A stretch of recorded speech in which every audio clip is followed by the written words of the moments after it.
Hello everyone. Last class का continue करते हैं अब हम डिस्क्रीट मैथमेटिक्स। डिस्क्रीट मैथमेटिक्स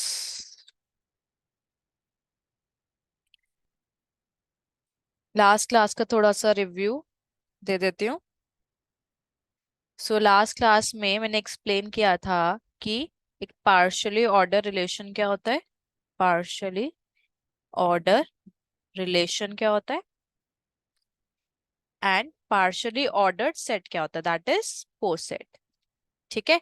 तो उसमें मैंने बताया था कि जो भी हम पोसेट लेते हैं से P इज अ पोसेट, तो हम उसके साथ जो ऑपरेशन लेके चलते हैं यानी रिलेशन लेके चलते हैं वो उसको किससे डिनोट करते हैं हम लेस देन इक्वल टू से। राइट।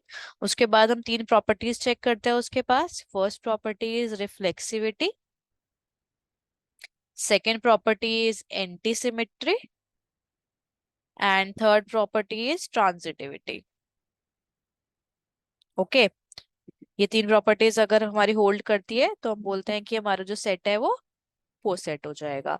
उसके बाद मैंने एक एग्जांपल कराया था नेचुरल नंबर्स के लिए कि नेचुरल नंबर्स के पास एक ऑपरेशन ले लो less than equal to is a, ये हमने शो किया था पोसेट होता है।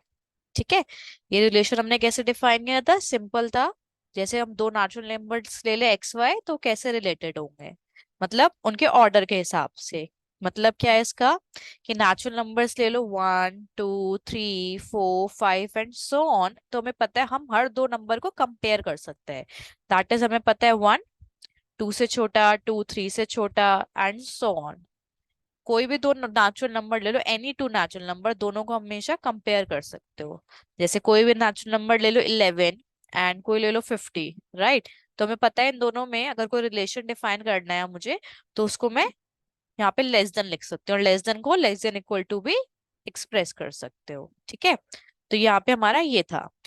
तो अब क्या है, जो मैंने यहाँ पे रिलेशन डिफाइन किया, मतलब ये जो ऑर्डरिंग वाला रिलेशन है कि हमें पता है दो नंबर्स को हम कैसे कंपेयर कर सकते हैं, तो इसको बोला जाता है पोसेट में जब ये वाला रिलेशन डिफाइन कर रहे हो लेस देन इक्वल टू ऐसे ऑर्डरिंग वाला, तो उसको बोला जाता है यूजुअल ऑर्डर।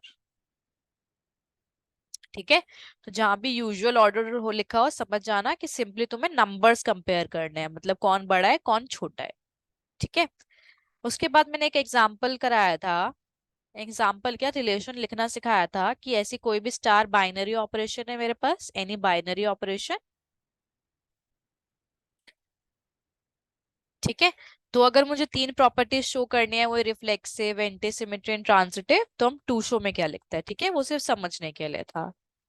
एक और एग्जाम्पल करा देती हूँ पोसेट का ताकि और क्लियर हो जाए कि क्या शो करना है। ठीक है। तो देखो फिर से मैं नेचुरल नंबर्स का ही सेट ले रही हूँ। नेचुरल नंबर्स ये मेरा पी वाला सेट हो गया जिसको मैं पोसेट दिखाऊंगी। ठीक है। अब मैंने क्या बताया था, less than equal to type का हम डिफाइन करते हैं पोसेट में। राइट। तो यहाँ पे मैं डिफाइन कर रही हूँ, ध्यान से देखना। ठीक है। फिर मैं चेंज कर दूंगी। मैं डिफाइन कर रही हूँ लेस देन इक्वल टू, ये मेरा रिलेशन वाला ऑपरेशन।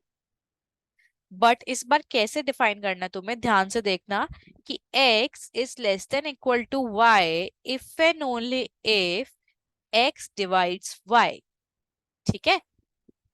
पीछे क्या था जब मैंने less than equal to define किया था, दैट इज यूजुअल ऑर्डर, मतलब आप हर दो एलिमेंट्स को कंपेयर कर सकते हो कि कौन छोटा है कौन बड़ा है। यहाँ पे कैसे डिफाइन कर रहे हैं हम कि x y से छोटा या बराबर होगा अगर x y को डिवाइड कर रहा है। ठीक है। तो इसको आप ऐसे भी लिख सकते हो कि p less than equal to है n less than equal to is a poset, या फिर ऐसे भी लिख सकते हो n with respect to the relation division is a poset, मतलब अपने अकॉर्डिंग डिफाइन कर सकते हो यहाँ पे रिलेशन।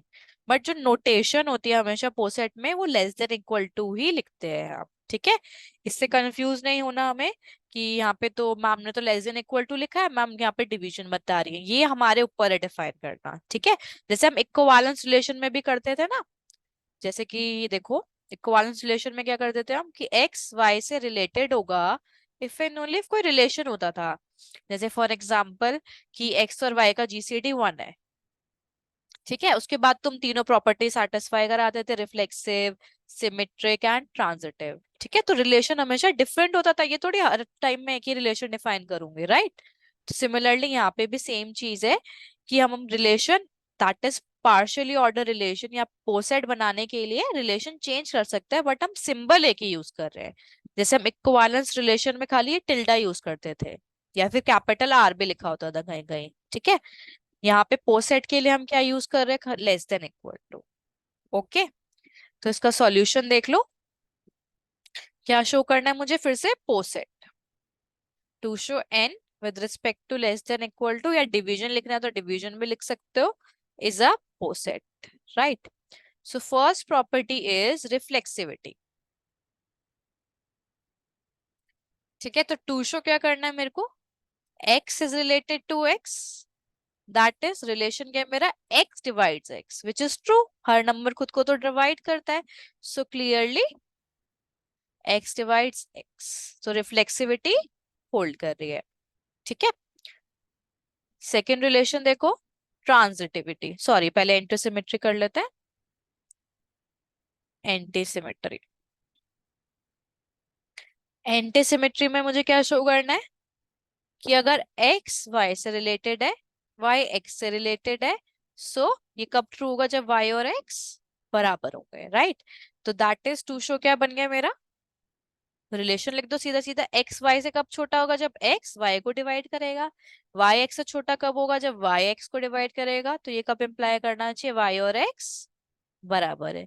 तो मान लो x y को डिवाइड कर रहा है एंड y भी x को डिवाइड कर रहा है, ठीक है।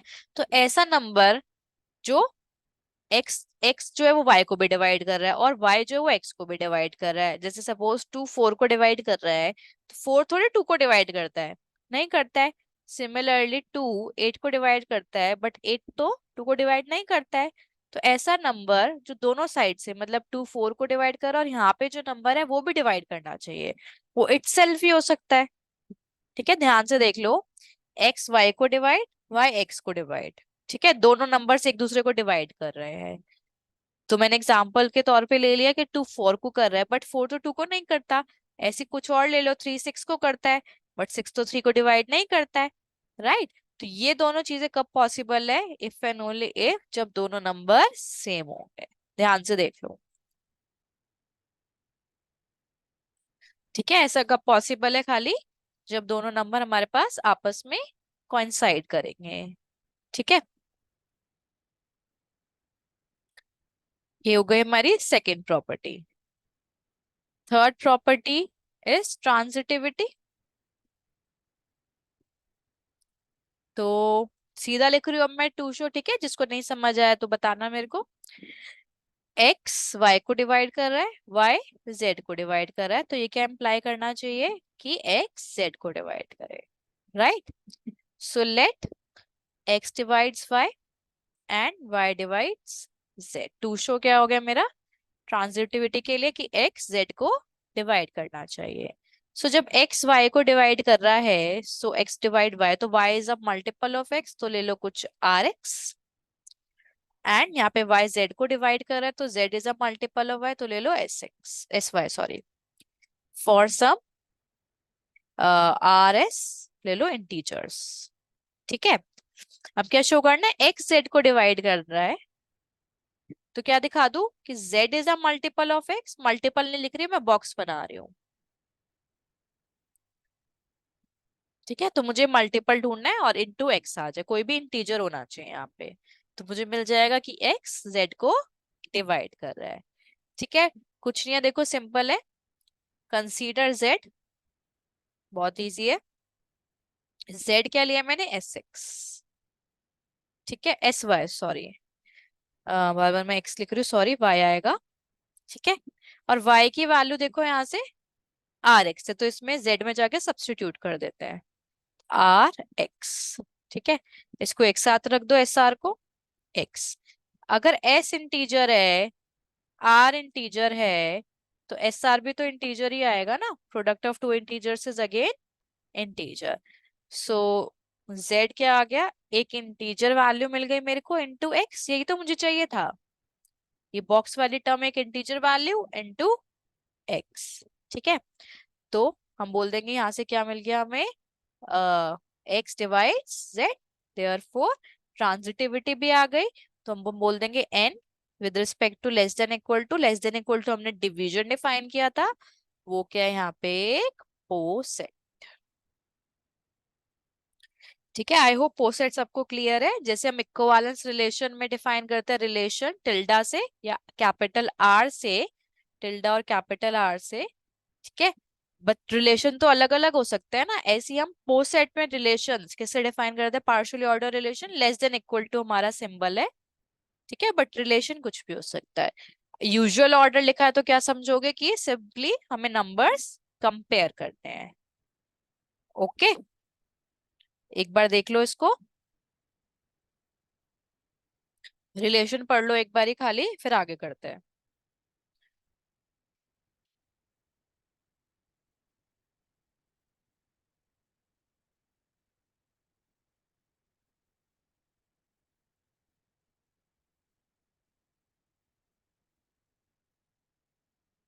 ठीक है, तो रिलेशन क्या था कि x, सॉरी y से लेस देन इक्वल टू होगा if and only if x y को डिवाइड करता है। ठीक है, तो ये हमारा पोसेट बन गया। ठीक है, आगे देखो, अब सपोज कर लो, सपोज तुमने वही लेस देन इक्वल टू है p, कोई भी तुम्हारे पास सेट है with respect to less than equal to such that, जो भी है ये, इट ओनली सेटिस्फाइज,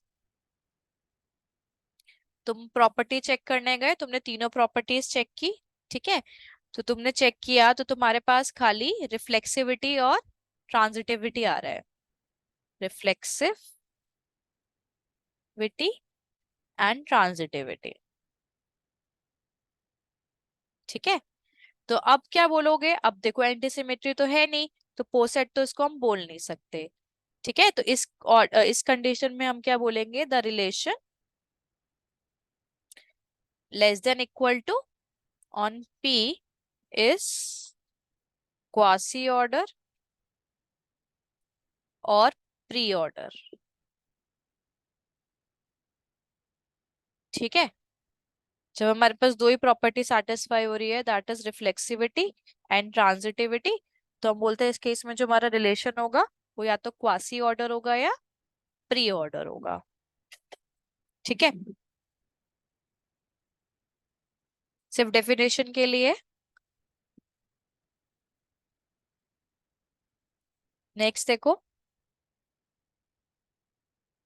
अब देखो स्ट्रिक्ट इनइक्वालिटी का कॉन्सेप्ट है एक, जो तुम्हें वैसे पता है, बट क्योंकि हम बात कर रहे हैं पोसेट्स में और हम बहुत बात करेंगे लेस देन इक्वल टू की, तो देखो लेस देन इक्वल टू है, अभी सिर्फ सिंपली मैं कंपेरेबल एलिमेंट्स से बात कर रही हूँ, मतलब हर दो नंबर्स को मैं compare, that is usual order में। ठीक है, तो x जब less than equal to y होता है तो इसका दो मतलब होता है, कि या तो x y से छोटा होगा या x और y बराबर होगा, either x is less than y और x equal to y, right.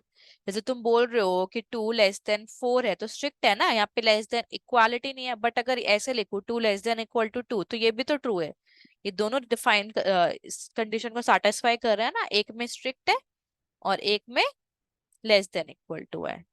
ठीक है, तो यहीं पे जब भी लेस देन इक्वल टू लिखते हो तो उसका यही मतलब आता है। तो वही चीज यहाँ पे बताना चाहती हूँ मैं, स्ट्रिक्ट इनइक्वालिटी है, that is this holds, strict बोल रही क्योंकि इक्वालिटी नहीं आ रही है। तो सिमिलरली यहाँ पे क्या बोला जाता है कि एन ऑर्डर रिलेशन, नोट्स में अच्छे से लिखा है, ठीक है, वहां से देख लेना। तो हम बोलते हैं स्ट्रिक्ट इनइक्वालिटी कब होल्ड करेगी, जब x less than equal to y है, तो ये क्या इंप्लाई करेगा कि x y से छोटा है एंड x और y बराबर नहीं है, क्योंकि जब बराबर नहीं है तभी तो बोलोगे ना कि स्ट्रिक्ट इनइक्वालिटी होल्ड कर रही है। ठीक है, सिंपल लॉजिक है बिल्कुल, देख लो एक बारी।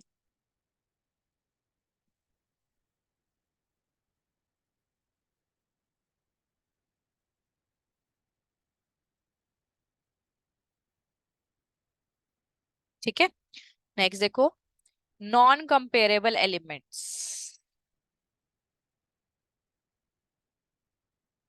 नोट्स में बिल्कुल प्रॉपरली लिखा है, ठीक है, यहाँ पे मैं सिर्फ समझा रही हूँ, और ये वाली पीडीएफ्स भी आपको मिल जाएगी एंड रिकॉर्डिंग्स भी, सो डोंट वरी। ओके, सो देखो नॉन कंपेरेबल एलिमेंट्स क्या है, लेट एक्स वाई कोई भी एलिमेंट्स है, भी टू एलिमेंट्स, देन हम बोलते हैं x and y are set to be comparable. देख लो, कंपेरेबल होगा तो नॉन कंपेरेबल इजीली समझ आ जाएगा। Comparable if either x is less than equal to y और y is less than equal to x। मतलब तुम हर दो एलिमेंट्स को कंपेयर कर सकते हो, जिन भी एलिमेंट्स को कंपेयर कर सकते हो उनको कंपेरेबल बोल देना। जैसे हम बोलते हैं कि 2 4 से छोटा है, या कुछ भी, जो भी मैं रिलेशन डिफाइन करूँ कि कुछ ना कुछ रिलेशन होना चाहिए उसमें। ठीक है, या तो एक्स वाई से रिलेटेड होना चाहिए या वाई एक्स से रिलेटेड होना चाहिए, रिलेशन जो भी तुम डिफाइन कर रहे हो। तो हम बोलेंगे दोनों एलिमेंट्स कंपेरेबल है। ठीक है, नॉन कंपेरेबल में क्या हो जाएगा, x y are non comparable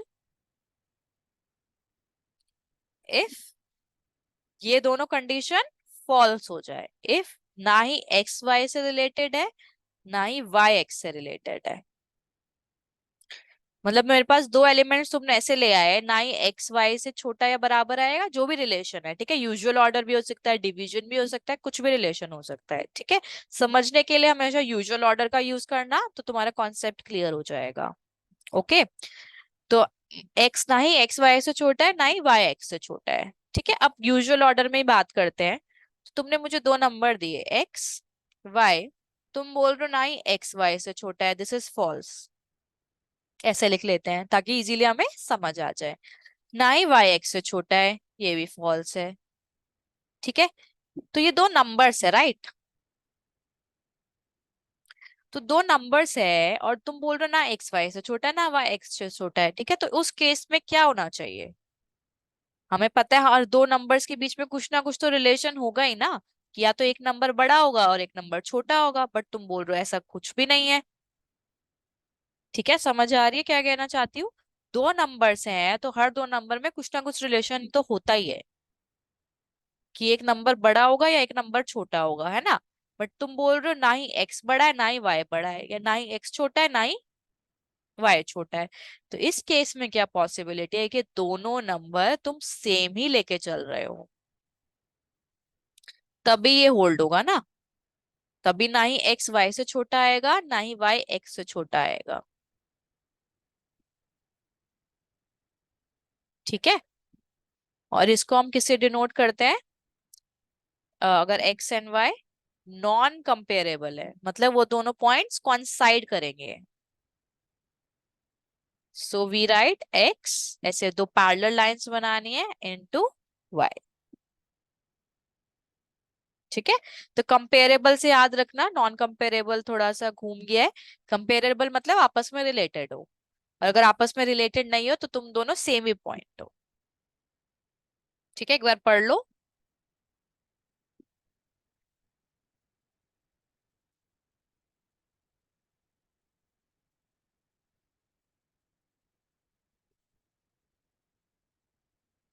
ठीक है, चलो आगे देखते हैं।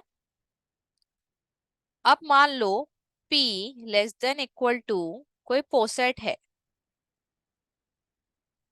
ठीक है, फिर मैंने Q ले लिया एक P का सबसेट। Okay, subset. ठीक है, तो हमें पता है P तो लेस देन इक्वल टू कोई सबसेट है। तो अब क्या होगा, अगर तुम एक्स वाई दो एलिमेंट्स उठा रहे हो Q से, एंड अब तुम्हें Q पे ही रिलेशन डिफाइन करना है, तो हम बोलते हैं Q पे भी सेम रिलेशन डिफाइन कर दो जो P के पास है।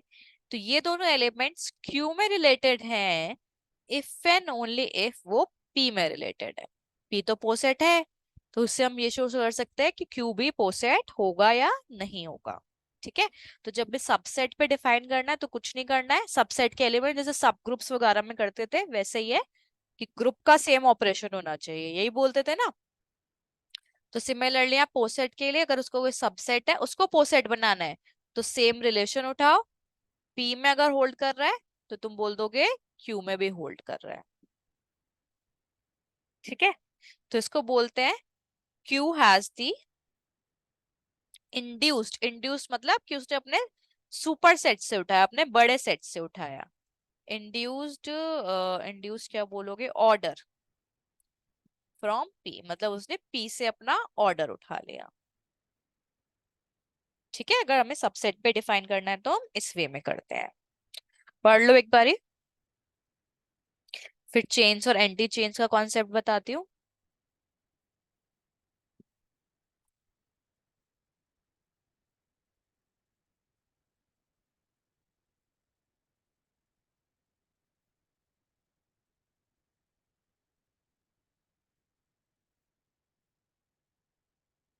ठीक है, चेन्स और एंटी चेन देखो। Just a second. हाँ, चेन्स देखते हैं पहले। देखो चेन्स क्या होता है। अब हम क्या करेंगे, कोई भी एक पोसेट लेके चलेंगे, मतलब डिफाइन करेंगे। ठीक है, तो चेन बेसिकली क्या कहती है कि इसमें जो भी कोई एलिमेंट आए, x y belongs to p, वो आपस में रिलेटेड होना चाहिए, या तो एक्स यानी कंपेरेबल होना चाहिए, या तो एक्स वाई से छोटा या वाई एक्स से छोटा। ठीक है, ये सबके लिए ट्रू है। So for all x and x y in p, x y should be comparable. ठीक है, तो ऐसे स्टेप वाइज लिखते हैं। पहला स्टेप क्या है, तुम्हारे पास एक पोसेट होना चाहिए। दूसरा, कोई भी पी का एलिमेंट उठा लो, कोई भी दो एलिमेंट, वो हमेशा आपस में कंपेरेबल होना चाहिए। ठीक है, तो ऐसी जो भी अगर ये दोनों कंडीशन होल्ड करती है, तो हम बोलेंगे पी एक चेन बना रहा है। फिर से देख लो क्या कहना चाहते हैं। पी एक ऑर्डर्ड सेट है। ठीक है, उसके पास रिलेशन है less than equal to. Okay, उसके बाद चेन में क्या होना चाहिए, चेन के अंदर every two elements, every two elements of P should be comparable. ठीक है, तो हम बोल देंगे पी क्या है, एक चेन बनाएगा। ओके, तो हमें एक ऑर्डर्ड सेट चाहिए, तो पी चेन कब बनाएगा, अगर उसमें हर दो एलिमेंट्स कंपेरेबल है। ठीक है, अभी एग्जांपल देखेंगे समझ आ जाएगा। जो ये चेन्स होते हैं वो हमेशा लीनियरली ऑर्डर्ड सेट बनाती हैं। Linearly ordered set.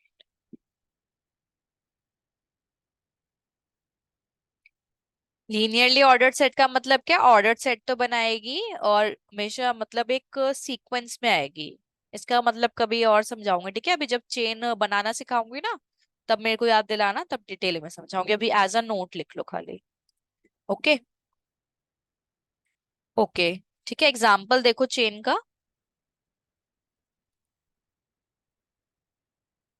Okay, so chain का एग्जाम्पल ले लो, रियल नंबर्स ले लो, पी ले लो, set of all real numbers with usual order. ठीक है, यूजुअल ऑर्डर मतलब R less than equal to, तो x is less than equal to y, if and only if. वही रिलेशन क्या है, वही कि x less than equal to y है, तो वो दोबारा तो लिख नहीं सकती मैं। x is less than equal to y मतलब यूजुअल, जो यूजुअल कंपैरिजन करते हो ऑर्डर वाला, नंबर्स वाला, वही है कि कोई छोटा होगा कोई बड़ा होगा। ठीक है, तो इसमें देखो हर एलिमेंट आपस में कंपेरेबल है ना। अगर ये वाला रिलेशन में डिफाइन कर रही हूँ, तो तुम मुझे कोई भी दो रियल नंबर दे दो। ठीक है, कोई भी दो रियल नंबर दे दो, से हाफ दे दो, वन दे दो, तो मुझे पता है ना हाफ वन से छोटा रहेगा। ठीक है, 1000 दे दो और कुछ 2 लाख दे दो, तो मुझे पता है इन दोनों में भी क्या रिलेशन है, कि 1000 हमेशा 2 लाख से छोटा रहेगा, एंड सो ऑन।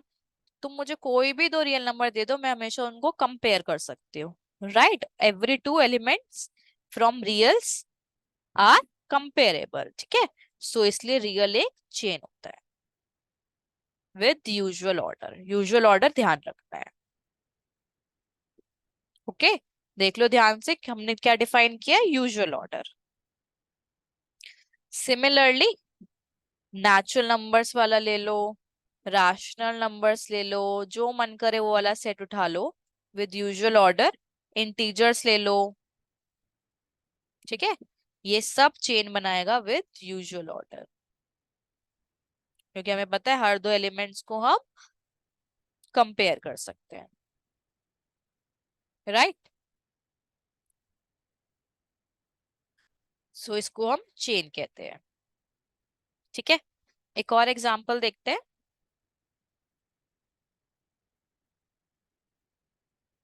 बुक का एग्जांपल है ये। हम डिफाइन कर रहे हैं, हमें पता है नेचुरल नंबर्स में जीरो नहीं आता, तो मैं एक सेट बना देती हूँ N not natural numbers union with zero. ठीक है, ये मेरा पी हो गया, वो जो पी सेट डिफाइन कर रहे हैं ना हम, वो वाला सेट हो गया। ठीक है, तो इसका सेट में कौन कौन से एलिमेंट आएंगे, 0 1 2 एंड सारे नेचुरल नंबर्स आ जाएंगे मेरे पास, राइट। ये हमने सेट डिफाइन कर दिया। तो हम इसमें डिफाइन करते हैं ऑर्डर, फिर से यूजुअल ऑर्डर ही, ठीक है। तो लिख लेते हैं then N not with ordering 0 < 1 < 2 and so on. ठीक है, क्या बना देगा, ये चेन बना देगा, इज अ चेन, क्योंकि हर दो एलिमेंट्स आपस में कंपेयर हो रहे हैं। ठीक है, तो इसलिए यहाँ पे ये चेन बना देगा। एक और रिलेशन डिफाइन करते हैं हम। वी डिफाइन, अभी तो मैं यूजुअल ऑर्डर पे डिफाइन करती हूँ, R different different order on N not by, ले लो एम एन दो नेचुरल नंबर्स है, तो m is less than equal to n if and only if, मैंने बताया था ना ऑर्डर सेट में लेस देन इक्वल टू तो लिखोगे, फिर अपने अकॉर्डिंग रिलेशन डिफाइन कर सकते हो। वही डिफाइन कर दो, if and only if m divides n, division वाला।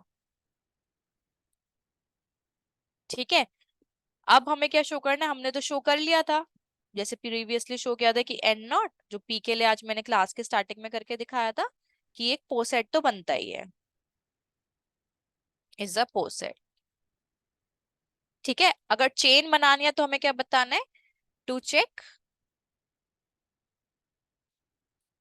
N not is a chain और नॉट। तो चेन के लिए मुझे क्या चेक करना है, तो यहाँ अच्छे से लिख लेती हूँ, to check every two elements in N not are comparable और नॉट। दैट इज, क्या चेक करना है, एम और एन दो एलिमेंट्स होने चाहिए एन नॉट से, कंपेरेबल होने चाहिए, मतलब M should be less than equal to N और N should be less than equal to M. That is, या तो एम एन को डिवाइड करना चाहिए या एन एम को डिवाइड करना चाहिए, मतलब हर दो एलिमेंट्स, कोई भी दो एलिमेंट्स उठा लो एन नॉट से, वो उन दोनों को या तो एम एन को डिवाइड करना चाहिए एन एम को, तो हम बोल देंगे एम और एन आर कंपेरेबल। ठीक है, ये मेरा टू शो हो गया। यहीं से मिलेगा ना मुझे कि हर दो एलिमेंट्स कंपेरेबल है कि नहीं है। ठीक है, अब देखो, ऐसे तुम्हें एलिमेंट उठाने हैं, ले लो एम ले लो 2, एन ले लो 3, सेट में बिलोंग करता है हमारे, ना ही 2 3 को डिवाइड करता है, ना ही 3 2 को डिवाइड करता है। सो ना ही 2 3 से छोटा या बराबर आएगा, एंड ना ही 3 2 से छोटा या बराबर आएगा। सो 2 3 आर नॉट कंपेरेबल।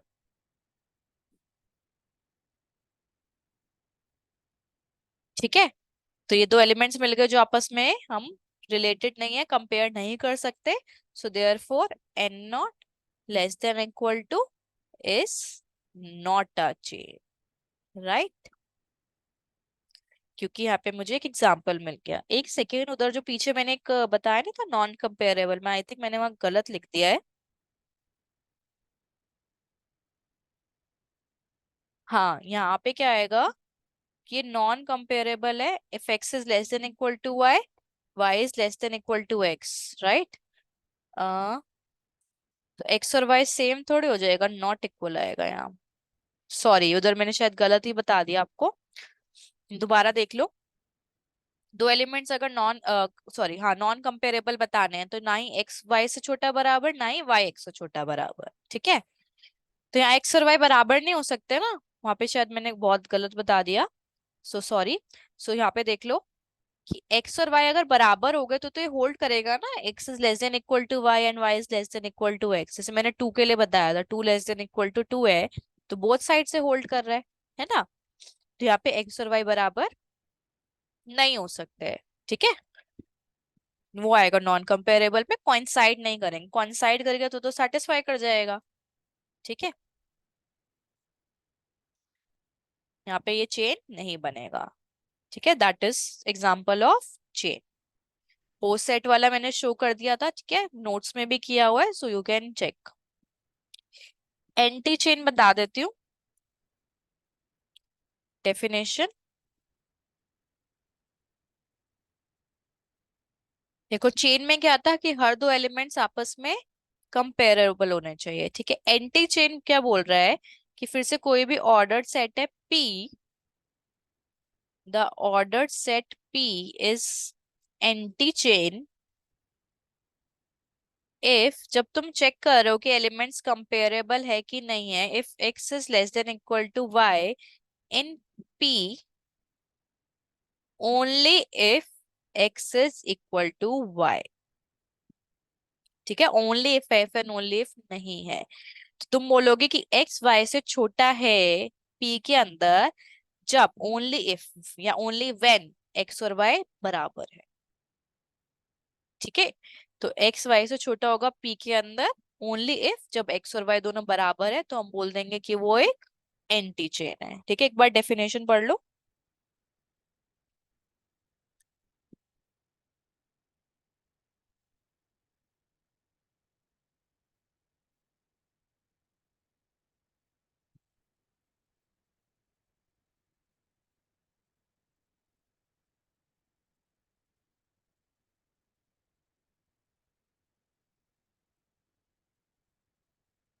ठीक है, इसकी डेफिनेशन है, इसका आज सच कुछ यूज नहीं है, ठीक है। बस ये बोलना चाहता है कि एक्स वाई से छोटा होगा पी के अंदर, एंटी चेन के अंदर, मतलब एंटी चेन बोलोगे अगर एक्स और वाई बराबर है, ठीक है, तो that is a anti chain, इसका कुछ आज सच यूज नहीं है। एक क्वेश्चन लिख रही हूँ, करके आना। क्वेश्चन है, मान लो एक्स कोई भी सेट है, उसके पावर सेट का सेट बना लो, मतलब उसके सबसेट्स का सेट, ठीक है। तो इस पे मैं रिलेशन डिफाइन कर रही हूँ, ये है मेरा सेट, इस पे रिलेशन डिफाइन कर रही हूँ P x less than equal to वाला, ओके। तो यहाँ से हम बोलेंगे कि ए बी दो एलिमेंट्स पावर सेट से है and A less than equal to B, sets पे आ गए ना इसलिए सेट लिखा A B, okay. If and only if A, set में तो less than equal to check नहीं कर सकते हो, नंबर्स में तो कर सकते हो, तो क्या बोलोगे, A is less than equal to B if and only if A is a subset of B, ठीक है। तो तुम्हें चेक करके आना है कि ये एक पोस्ट सेट है,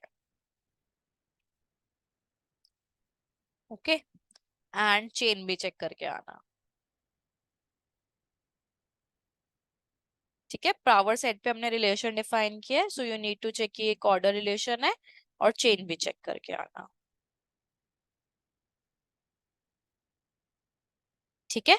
तो जल्दी से फास्ट रिव्यू दे देती हूँ, आज क्या पढ़ा है, आज तक पढ़ के आना and you can ask your doubts.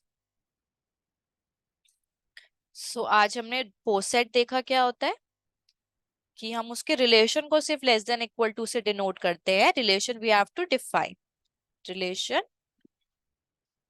Need to be define. Usual order है तो समझ जाना कि सिंपल एलिमेंट्स को कंपेयर करना है, ठीक है। सेकेंड चीज क्या पढ़ी हमने, देख लेते हैं, चेन पढ़ी, एंटी चेन पढ़ा है ना, और क्या पढ़ा, बस एग्जाम्पल्स ही किए थे, राइट। कंपेरेबल नॉन कंपेरेबल, ठीक है।